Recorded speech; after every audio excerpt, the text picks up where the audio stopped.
¿Saben por qué? Porque lo sigo intentando.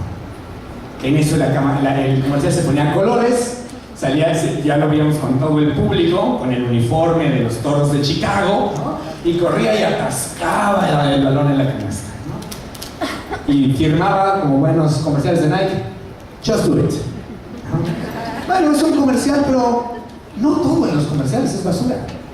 Puede haber cosas importantes ahí también. Ese es el mensaje de la fenomenología. Síguelo intentando, vale la pena. Bueno, quiero más o menos, creo que podríamos tener unos 5 minutos quizá, ¿no? Para ver si podemos tener algún diálogo, porque generalmente esa es la parte que a mí me parece más interesante de un evento de esta categoría, ¿no? Que puede haber un poco de diálogo con los asistentes, que puede haber un poco de reflexiones compartidas. Entonces, tenemos unos 5 o 7 minutos por si alguien quiere, fíjense, hay varias opciones: hacer una pregunta, hacer un comentario, compartir un chiste, que venga el caso nada más, por favor. O plenamente compartir su experiencia de esto que les he estado compartiendo. ¿Qué experiencia les genera? Porque a veces pensamos que al final de una conferencia tienen que venir preguntas inteligentes. Aunque las preguntas inteligentes suelen ser mini conferencias, siendo verdad, ¿no? Entonces alguien va a hacer una pregunta inteligente y se echa una mini conferencia en sí pregunta. Se vale, nada más que solamente tenemos como 5 minutos. Entonces, ¿se valen preguntas de mini conferencia? ¿O se valen preguntas bobas? Esas son siempre las mejores, las preguntas bobas. Acuérdense, para la fenomenología, esas son las preguntas buenas, ¿no? Las preguntas bobas. Y se vale también que digan simplemente cómo reaccionan o cómo están con respecto a esto, ¿no? Entonces, 5 minutos podemos tomarnos eso, ¿sí? ¿Alguien quiere compartir algo? ¿Alguien quiere decir algo? ¿Preguntar algo? ¿Compartir un chiste? Allá veo.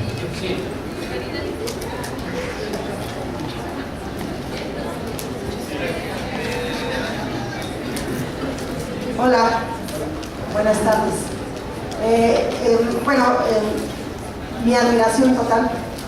Muchas gracias. De verdad que eres genio. Muchas gracias. Pero bueno, no me dice el micrófono para lavarte, ¿verdad? Simplemente... ¿Cómo sabes? Para formular más que una pregunta, es una reflexión. Yo trabajo en el ámbito docente, en una zona compleja, digo compleja porque es mi zona y la conozco, y entonces de repente los docentes creemos tener el ojo de Dios y hacemos una selección exhaustiva de lo que ocurre con los aprendizajes de los alumnos. Entonces ahora acabas de abrir una perspectiva totalmente innovadora para mi conocimiento, en el sentido de que debo trabajar no con los que sí pueden resolver el conocimiento estrictamente construido, sino que debo trabajar con las personas que no caben en esa construcción, porque finalmente yo he sido víctima, sí, he sido víctima porque yo no me cuadro. Y entonces el ser rebelde, el salirme de alguna manera de la línea, ha tenido un precio. Sin embargo, aquí estoy en búsqueda de una respuesta, de un conocimiento que a mí me permita no entenderme porque creo que ya me estoy entendiendo, sino de hacer mejor mi trabajo. Muchas gracias y de verdad, doctores, muchísimas gracias. De verdad que me voy el día de hoy a enamorar de cada uno de ustedes con su conocimiento, con su aportación. Muchas gracias. Gracias. No hay más tiempo para más preguntas, entonces lo que voy a hacer es meramente dejarles mis datos para que si quieren continuar en comunicación y hacer preguntas o algún chiste o algún comentario, se sientan libres de hacerlo también por esa vía. Entonces, esa es mi página web y viene después mi mail. Siéntanse en confianza de escribir en cualquier momento ya sea para hacer alguna duda, para compartir alguna reflexión, un chiste, o para preguntar algo, y si puedo responderlo, con muchísimo gusto. Viene también la página del Círculo Existencial, por si les interesa conocer la casa de la Escuela Mexicana de Análisis y Terapia Existencial. Y los 3 libros que estaban a la venta hace rato allá afuera, pero que ya no hay más que del gris. Entonces, si hay aquí algunos que no tengan el gris y les interese, tienen que apurarse, porque ya no tenemos. ¿No? Muchas gracias.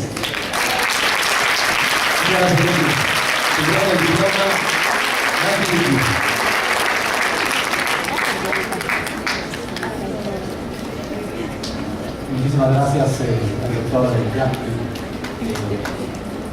Andrés por compartir con nosotros esta experiencia, tus talleres del día a día, el acompañamiento que nos has dado en algunos proyectos académicos de la universidad y bueno, pues invitando a todos a que sigan también acudiendo a los congresos que tú organizas en México. Entonces que nos avisen con tiempo para que organicemos un grupo y vayamos a corresponder la visita en este proceso de crecimiento conjunto. Gracias.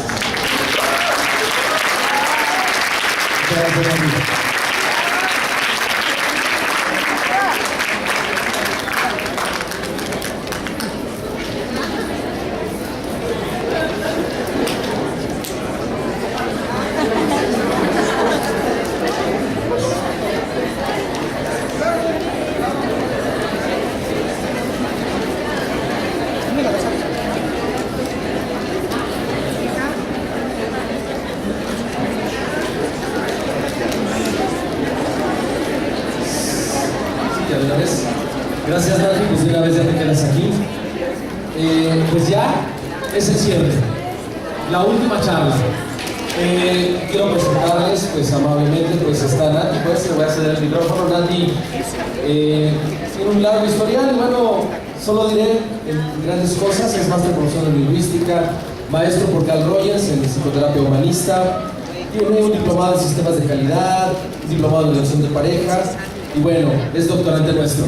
Así que un aplauso para él, por favor.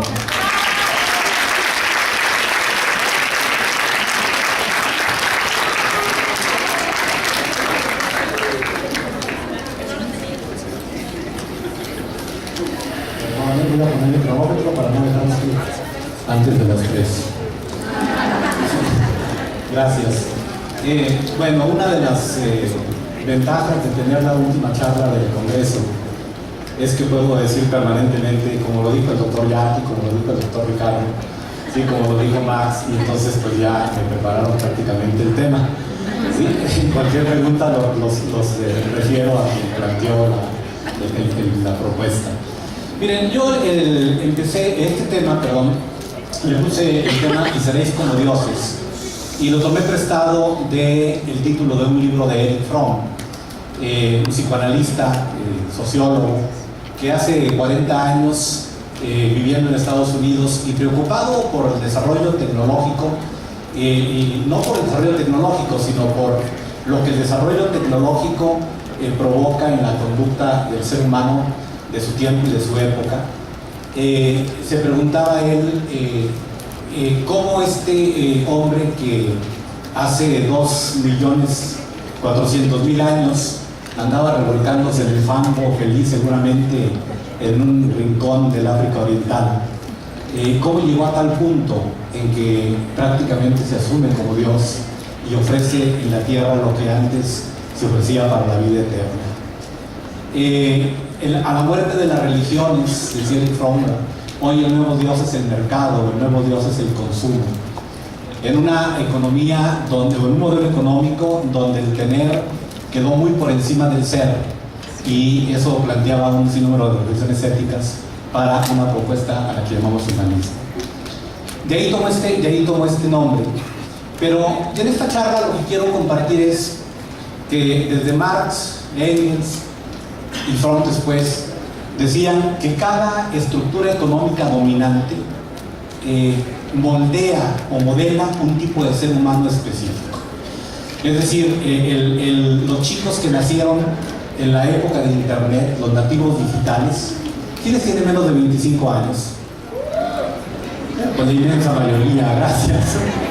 Pues todo este grupo enorme del Congreso que tiene menos de 25 años, que son activos digitales, difícilmente pueden comprender cómo era la vida antes de Internet y difícilmente pueden comprender que había unas cosas que se llamaban cartas, por ejemplo, o telegramas.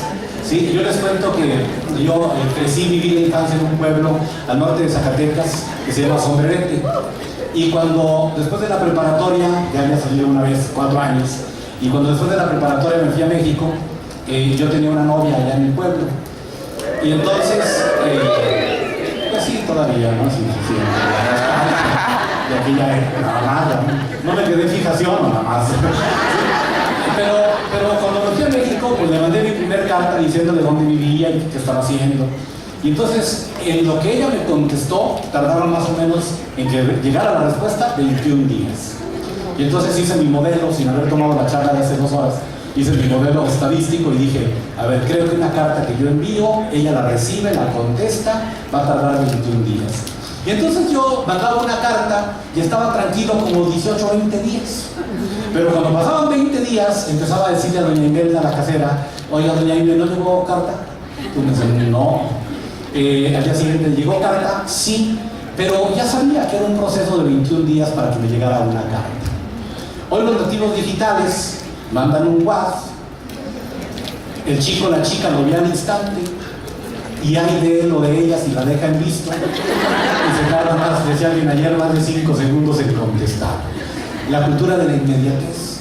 Y estos chicos de la cultura de la inmediatez no conciben algunos valores de los antiguos que llamaban la paciencia, sí, que llamaban ese tipo de cosas así, de esperar que las cosas pasaran. Y tiene que ver con un modelo económico. Hace rato Jackie decía que implicarse en una relación, aunque sea por WhatsApp, es que yo estoy contigo en el momento que te contesto, ¿no? Pero los nativos digitales pueden estar con 10 y ellos dirán, los 3 segundos que le contesto estoy implicado, no se fue pensando en ella. Sí, a lo mejor los de antes de WhatsApp no lo comprendemos, ¿sí? Pero bueno, lo que quiero decir como punto de partida es que cada estructura económica dominante modela un tipo de ser humano. Y lo que yo quiero proponerles es una mirada rapidísima de cómo llegamos aquí, de cómo ha dado, es como una conferencia un poquito histórica, social, de qué movimientos han pasado en la evolución humana para que aquel que les decía yo, ser humano perdido en África, llegara a ser lo que es hoy en día, a tal punto que en el presente el hombre se planta frente a la mesa donde se construyó la vida y le dice a Dios, hazte a un lado que yo puedo diseñar seres mejor que lo que tú lo hiciste. ¿Qué pasó en el proceso? ¿Qué pasó en el camino? Para tener una comprensión histórica del ser humano. Va a ser una mirada rapidísima, unos cuantos segundos en algunos temas, pero espero que sea enriquecedora para su vida y para su formación. Primero voy a poner 3 filminas muy rápidas, nada más para que tengan una concepción del tiempo. ¿Sí? La mayor parte de los científicos dicen que el Big Bang pasó hace ¿cuántos millones de años? 13.500 millones de años. No sé cuánto sea, pero son muchísimos, ¿no? 13.500 millones de años.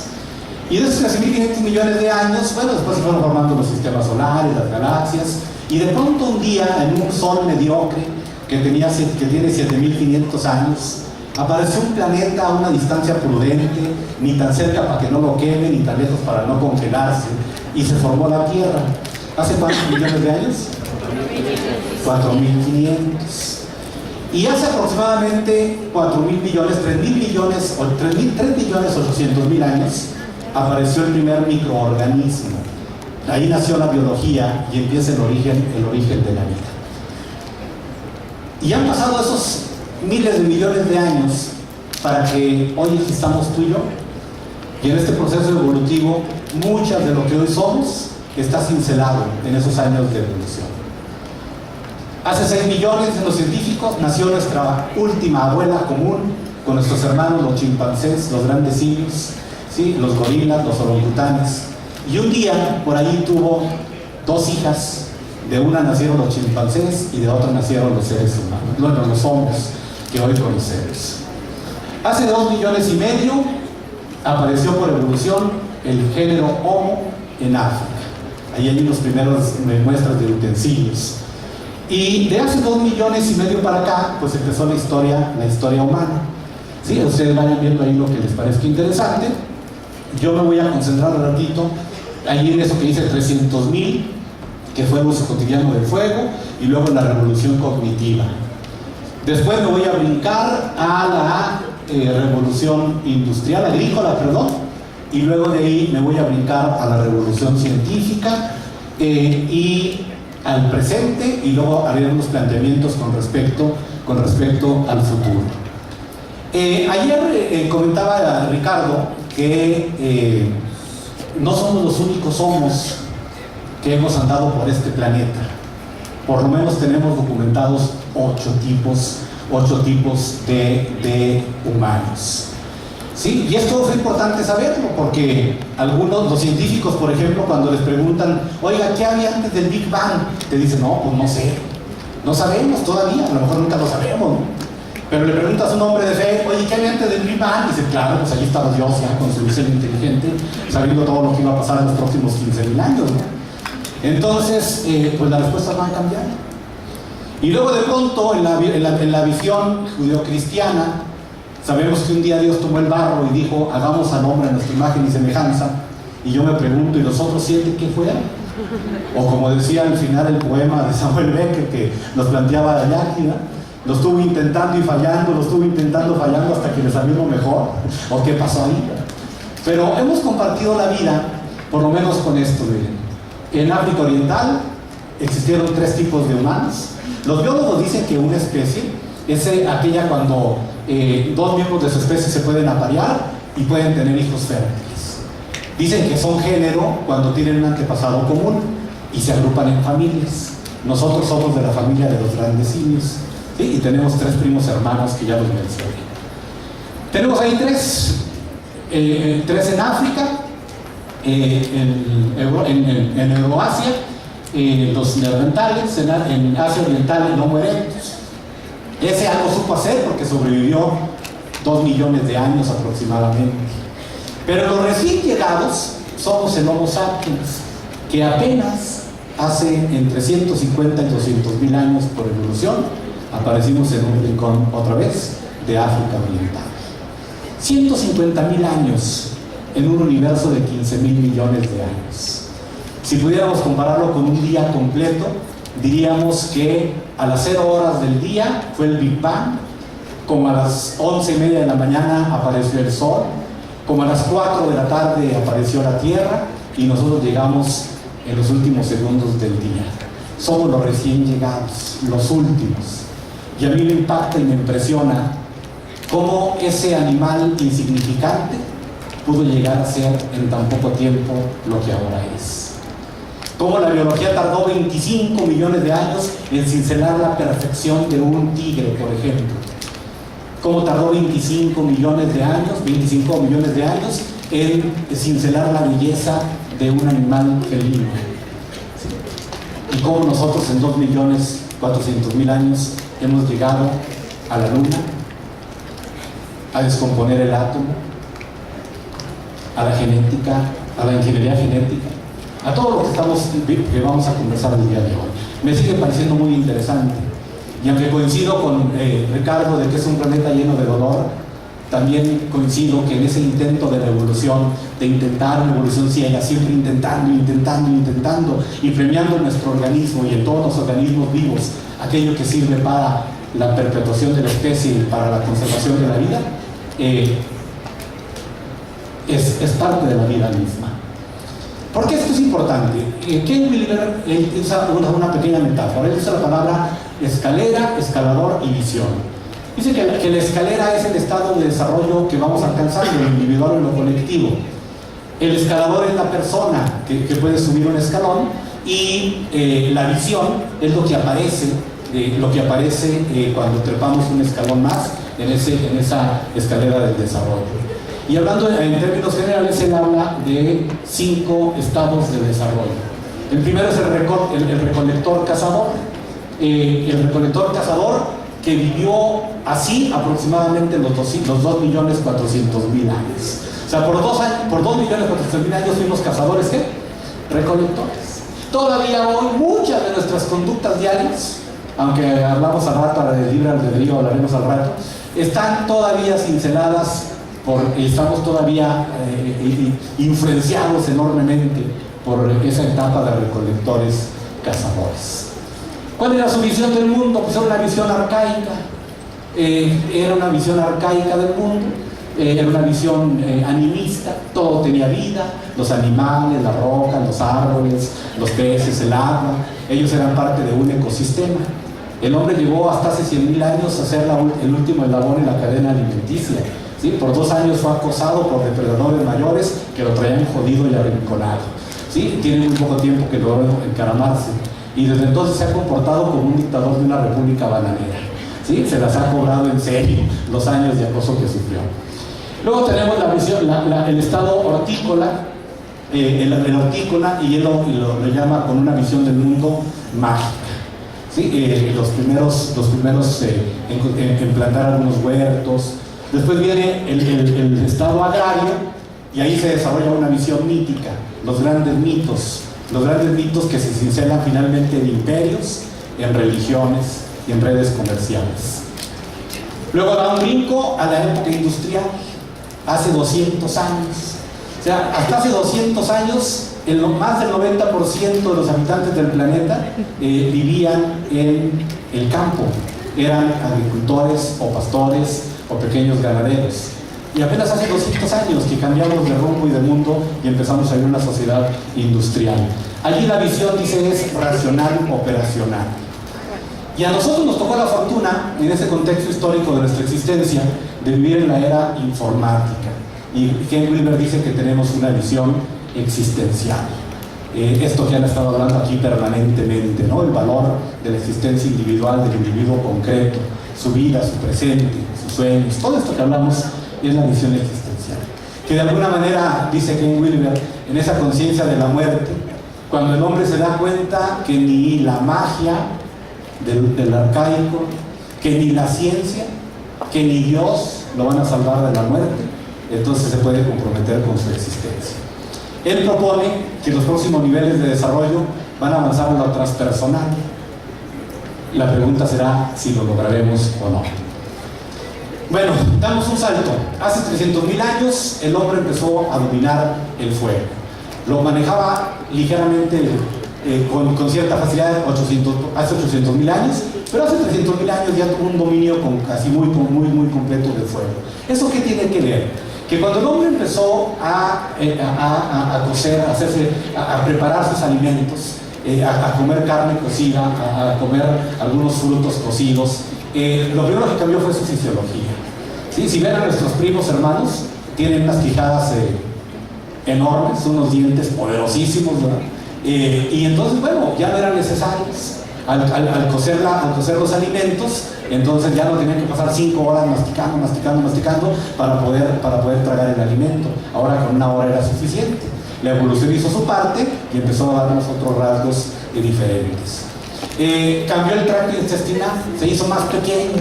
Ya no teníamos necesidad de tener un intestino enorme, ¿no? Que guardara por 5 o 10 días lo que le metían para poder después digerirlo. Entonces fue haciendo más pequeño. ¿Qué beneficios trajo? Que mucho de ello, dicen algunos antropólogos, se fue al cerebro y permitió que pasáramos de 600 centímetros cúbicos a 1400 que hoy tenemos. ¿Alguna ventaja debimos haber tenido? ¿Sí? Y entonces, antier nos decía el doctor Calixto que un cuerpo humano, el cerebro consume el 25% de su energía, aún en estado de reposo. Entonces, este fue un momento importantísimo por esas razones que les comento y porque amplió enormemente la brecha entre el hombre y los demás animales. La primera gran revolución, que ya se platicó mucho también en este congreso, tiene que ver con la revolución cognitiva. ¿Sí? ¿La aparición de qué? Del lenguaje. La aparición del lenguaje.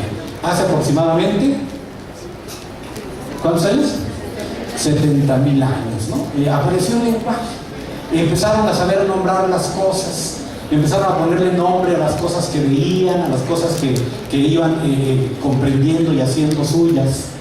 Y eso estuvo muy bien porque permitió que nombraran, este es un león, hay que tener cuidado, este es un tigre, hay que tenerle cuidado, este es más tranquilo. Y apareció las redes de cooperación, apareció Chismorreo, pudieron dedicar, tenían tiempo además, ¿no? Pudieron dedicar horas y horas al día a chismorrear, y eso también tiene su parte positiva en esto de la evolución. Ahí ya se imaginan que le decía, mira, ten cuidado con aquel cabrón más bien y luego se va, y mira, aquel es así, y empiezan ahí el chismorreo que también hace que se conserve la vida y baja. Pero lo más importante de esta etapa, que llevó también varios miles de años, es el lenguaje ficticio, el lenguaje ficción, el hombre narrador de historias, el pensamiento abstracto que le llaman, la capacidad de construir, porque nuestra civilización está basada más en lo que no existe que en lo que sí existe. Y esa es una de las genialidades que tenemos como especie, ¿sí? El pensamiento ficticio. ¿Cuál es el pensamiento ficticio? Pues de pronto alguien decía, este es un león, cuidado, viene un león.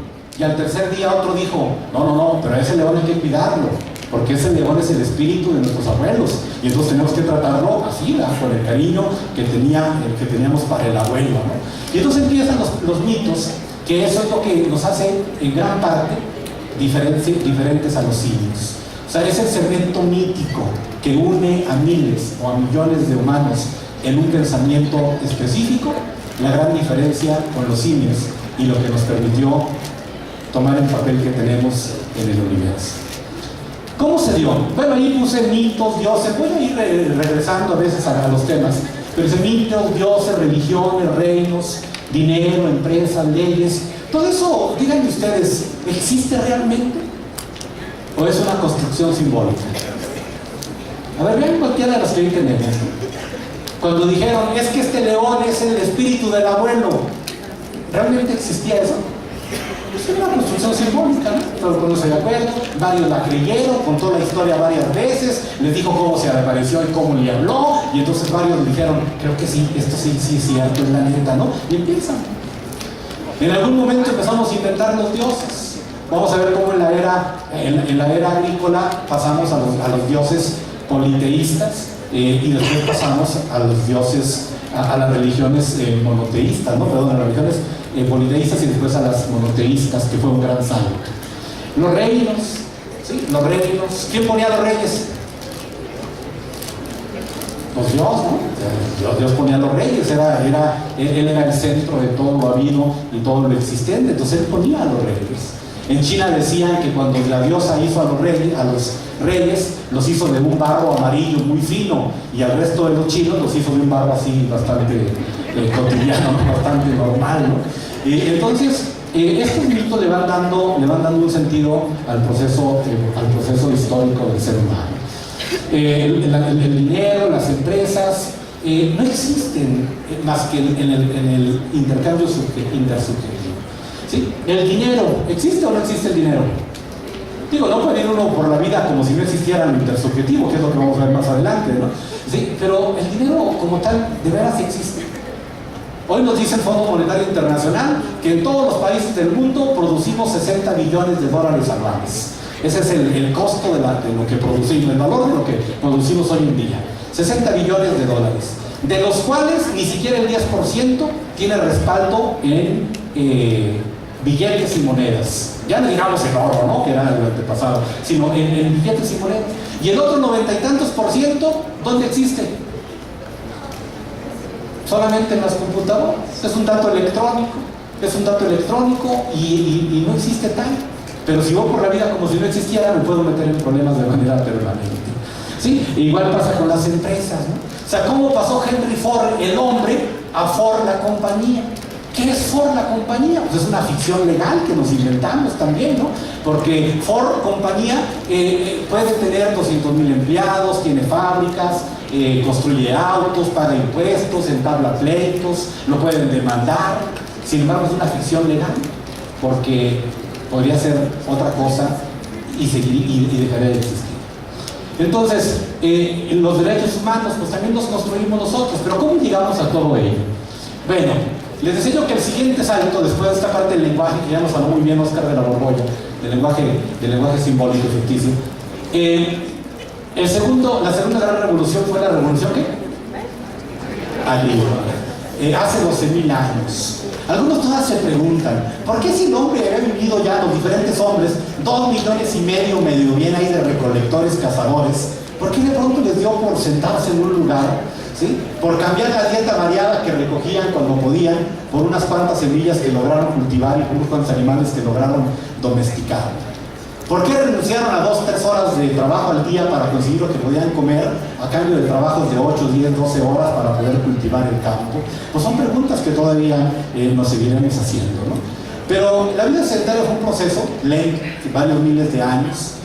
Al principio se cree que eran por temporadas, ¿no? Ahí había trigo, pues ya sabían cuando se cultivaba, llegaban, se quedaban un mes, se retiraban y así, ¿no? Poco a poco se fueron haciendo sedentarios. Ahí les puse algunos ejemplos de algunos de los frutos que fueron dominando, empezando con las cabras y terminando con la uva. Pero, ¿qué pasó en este proceso de revolución industrial? Primero, el éxito de una especie evolutivo se mide no por la felicidad de los individuos concretos, se mide por la cantidad de hélices de ADN que se pueden reproducir. Y antes de la revolución agrícola se calcula que el mundo lo habitaban entre 5 y 8 millones de humanos regados por todo el mundo. Y uno dice, ¿y cómo llegaron a todo el mundo? Si salieron de África y vivían en pequeñas bandas de 40, 50, 80 humanos que se separaban más o menos cada 30, 40 años, en 15.000 años era suficiente para llegar de África a China. ¿Sí? Entonces le dieron varias vueltas al mundo, no nada que Cristóbal Colón llegó y encontró un mundo que nadie había pisado. Ya tenía 16.000 años que vivían aquí otros grupos humanos.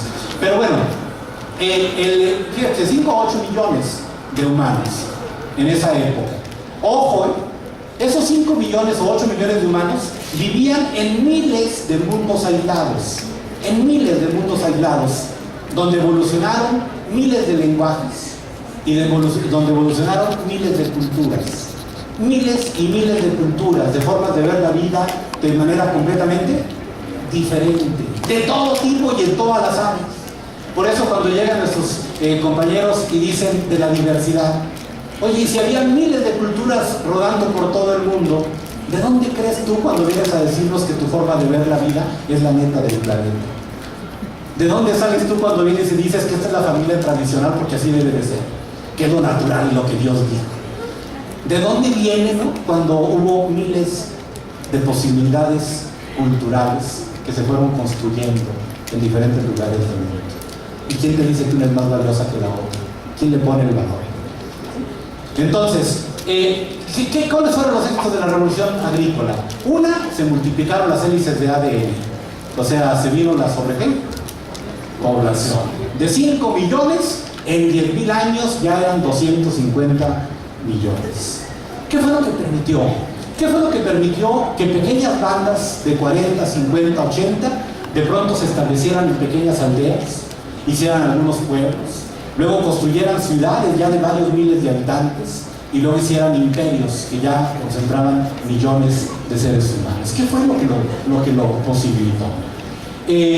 Bueno, pues fueron varias cosas, pero una de ellas fueron las redes comerciales, los imperios y las religiones. Eso fue lo que permitió, otra vez, la ficción mítica, ¿sí?, que se relaciona para ir construyendo lo que hoy conocemos como culturas o civilizaciones antiguas. Nada más por darles una idea, la primera ciudad en la que se tiene registro, la más grande, ¿cuál fue? Jericó, hace 10.000 años. ¿Cuántos habitantes tenía? Menos de 1,000. ¿Sí? 200 años antes de Cristo, el Imperio Romano ya tenía más de 40 millones de súbditos y a todos les cobraba. No crean que los impuestos son nuevos. a todos les cobraba. Ahí empieza, mira, una cita rápido. En el 5000 antes de Cristo, en el Nilo, alrededor del Nilo, o a lo largo del Nilo, ya había varias ciudades de varios miles o decenas de miles de habitantes. Se dieron los primeros imperios y luego los megaimperios, por lo menos fueron 3, el asirio, el babilónico y el imperio persa. Pues por ahí iban construyendo ciudades y uno se pregunta, bueno, ¿y cómo le hicieron?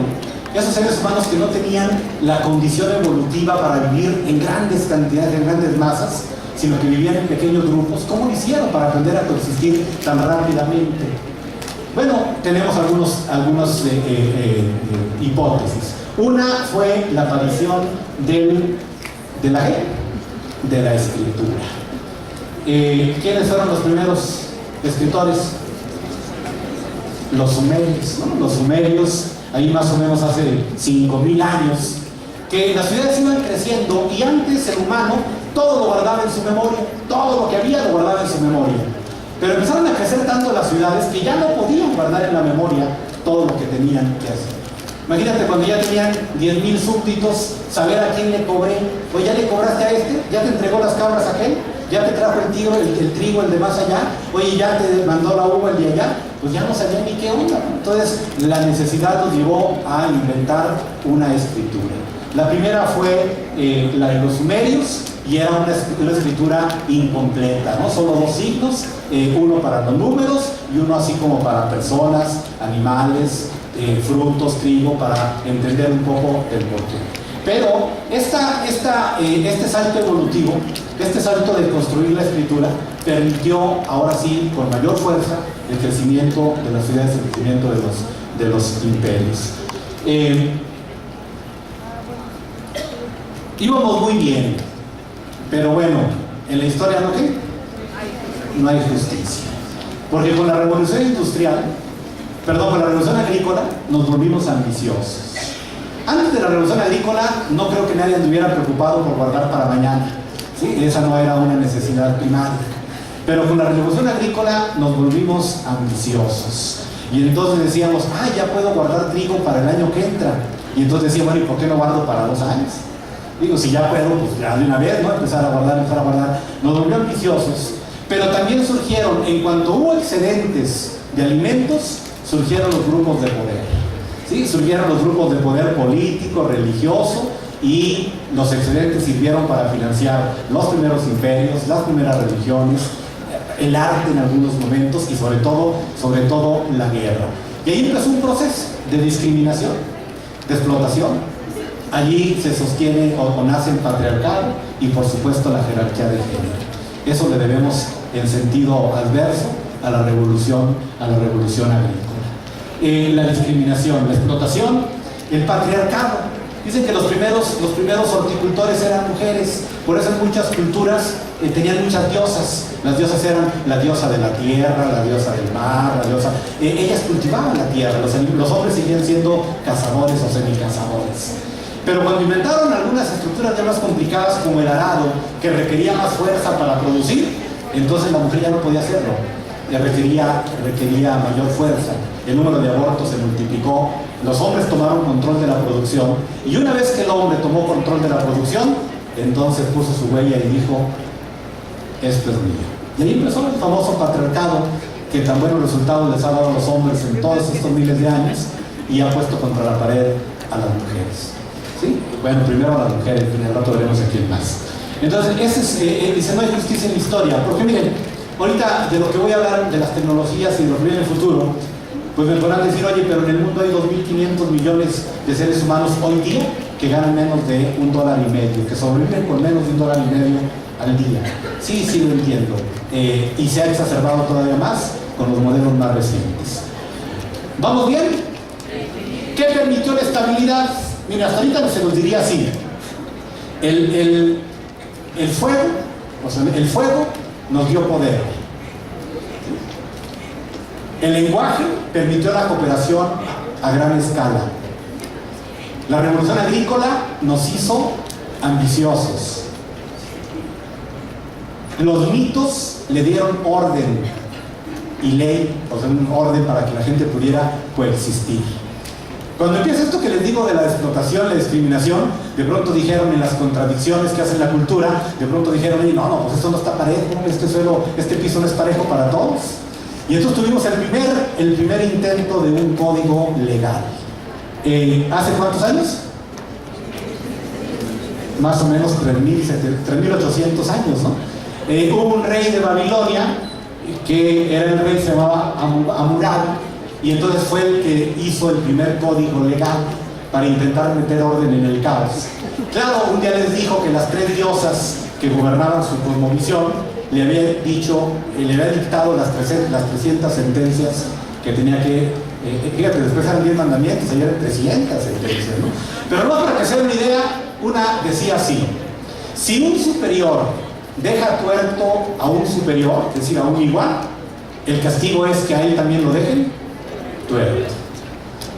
Pero si un superior deja tuerto a un inferior, entonces bastará con que pague 60 ciclos de plata. Un ciclo de plata eran 8.3 gramos de plata. No era una moneda, era una medida. Pero si un superior dejaba tuerto a un esclavo, bastaba con que pagara el 50% del valor del esclavo. De las mujeres ni hablamos, pues ni siquiera aparecían en el mapa, ¿no? de estas reglas, ¿no? Entonces, ese fue el primer código civilizatorio, ¿sí? Antecedente de la ley del talión, ¿se acuerdan? ¿Sí? De la ley del talión. Entonces, este fue el primer código, y desde allí sabemos que las leyes son acuerdos, pero que son acuerdos que siempre se van cambiando, que las culturas y las leyes están en constante flujo y van cambiando de manera permanente. ¿Qué es el orden imaginado? Esto que les vengo diciendo de los mitos, la ficción, lo que nos construye como civilización, le llamamos el orden imaginado. ¿Por qué el orden imaginado? Porque dice ahí, desde que naces, te recuerdan constantemente ¿qué? Sus principios. ¿Sí? Una de las características de las 8 especies humanas es que caminamos erguidos. Nos dejó libres las manos, ya nos explicó Calisto para qué sirve el pulgar, pero nos dejó libres las manos. Pero ¿quiénes pagaron el costo de caminar erguidos? Pues las mujeres, porque las muertes de parto son enormemente más altas en una mujer que en cualquier otro mamífero. ¿Quiénes pagaron el costo? Tiene una ventaja para la especie: cuando nace el bebé, pues es expulsado antes de que esté maduro, porque si no después no puede salir, ¿verdad? Y entonces permite que su cerebro sea plástico y permite que su cerebro todavía sea como un vidrio soplado, ¿no? Poder moldearlo al gusto dominante, al gusto de la visión dominante. Entonces, desde que nacemos, hayamos nacido hoy o hace 3000 años, desde que nacemos nos recuerdan constantemente los principios de ese orden imaginado, que no es real. Imaginado. Entonces, desde que nacían ahí en tiempos de Hammurabi, le decían: cuando tú mates a un inferior va a pasar esto, ¿verdad? Pero hoy lo seguimos viviendo nosotros. Cuando decimos que somos libres, tenemos que preguntarnos también con cierto pensamiento crítico: ¿qué tan libre soy de verdad? ¿Y qué tan estoy moldeado por esta visión que impera en nuestro momento actual? Desde que naces te recuerdan constantemente sus principios. Imagínate un niño, ¿no? Que cuando nace le dicen que este es papá, que este es mamá, pero que hay alguien superior y ese alguien es Dios. Y escucha que hay un Dios por todos lados. ¿Y quién es Dios, mamá? Dios, pues, es todopoderoso. Oye, ¿y quién es ese Dios? Es omnipresente. ¿Está en todos lados? Todo lo ve, todo lo sabe. Ese es Dios. Y entonces imagínense un niño como cualquiera, ¿no? Mi papá era un albañil, era un hombre de trabajo manual, era un hombre muy fuerte físicamente. Y entonces, como todo niño, me imagino, yo tenía 6, 8 años y veía a mi papá y lo veía 3 veces más grande que yo, y además era el que repartía los premios y los castigos. Y cuando mi mamá se pasaba de madres, que lo hacía muy seguido, pues arriba uno con mi papá y le decía: papá, pues párenle acá a su vieja, ¿no? Porque anda muy alocada, ¿no? Entonces pues, mi papá tenía un poder impresionante, ¿no? Pero llegaba el domingo y entonces le decía a mi papá: vamos a misa, y ahí vamos todos a misa, ¿no? Así era, había que ir a misa los domingos. Y entonces aquel hombre fuerte que era mi padre veía venir al sacerdote y se quitaba el sombrero y le besaba la mano. Y entonces yo decía: no, este sí es cabrón. O sea, imagínate, mi papá, 3 veces más grande que yo, súper poderoso, y le besa la mano a él. Pues ¿quién es él? Y entonces dice: no, pues es el charán de Dios en la tierra. Ni creas que es tanto, ¿no? Es nomás un representante de Dios en la tierra. Entonces imagínate el poder de Dios cuando desde que naces están diciendo el orden imaginado. ¿Sí? Y luego se incrusta en el mundo material. Sí, ya me dijeron quién es Dios, y ahora le hacen un montón de templos.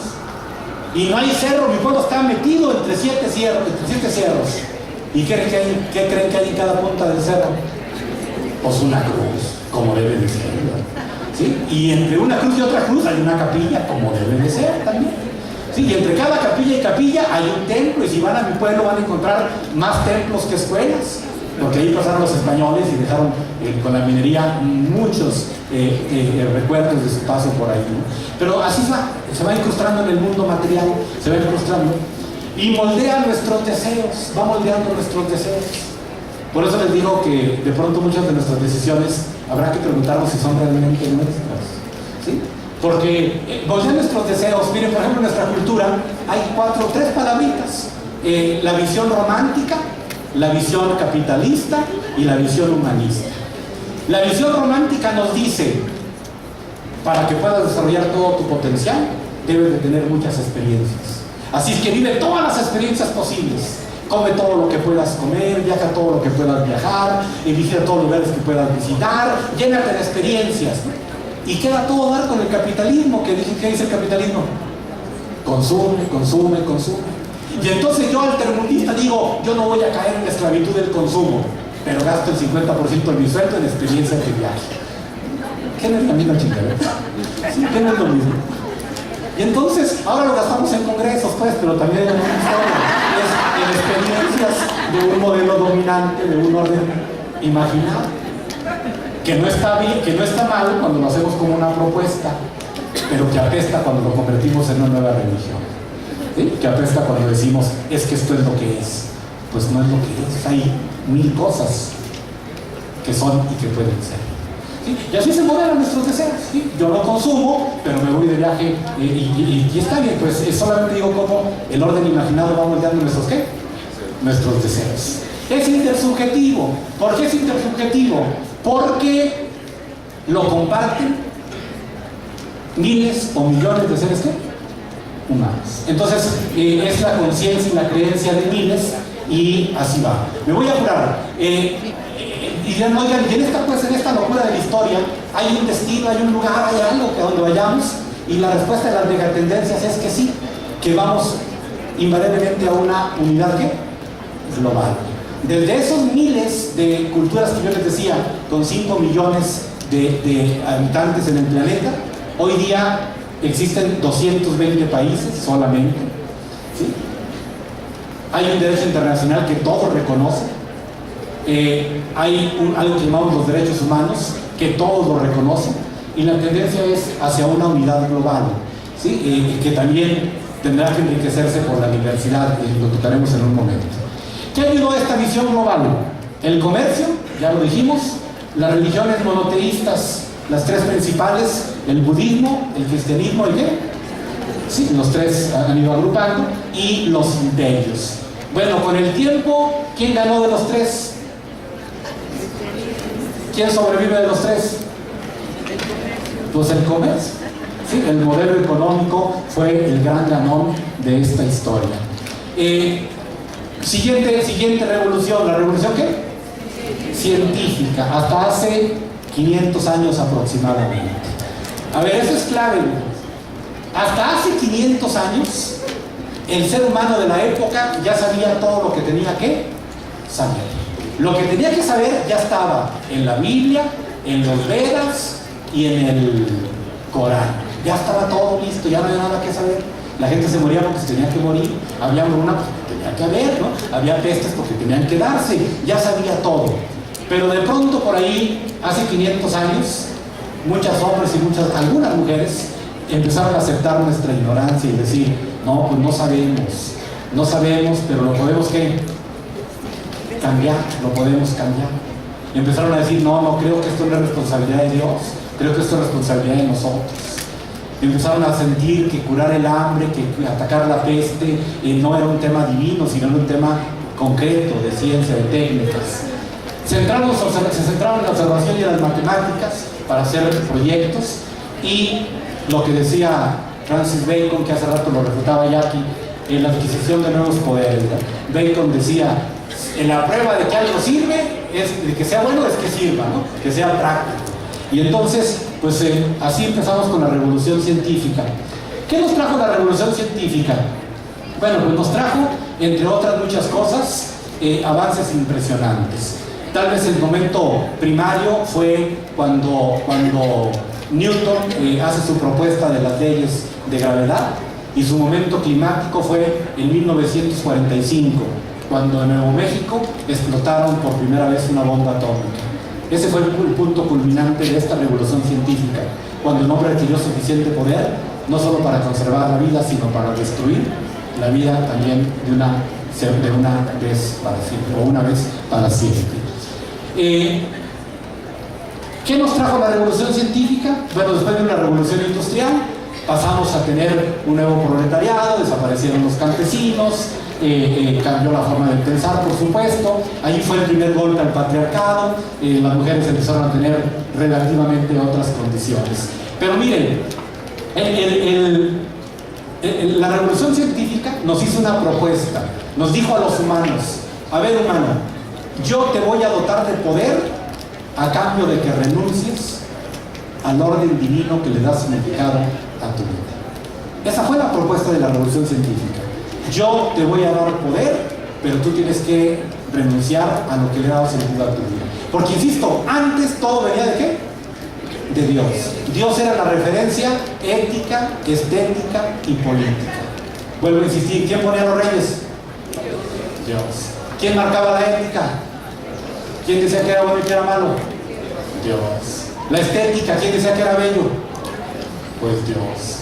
Sin embargo, los de esa época, empezando allí tal vez por Erasmo de Rotterdam, tal vez por ahí empieza una visión humanista que le da vuelta a esta trampa de la revolución científica y dice: bueno, puedo renunciar a Dios, está bien, pero no puedo renunciar a mi necesidad de sentido.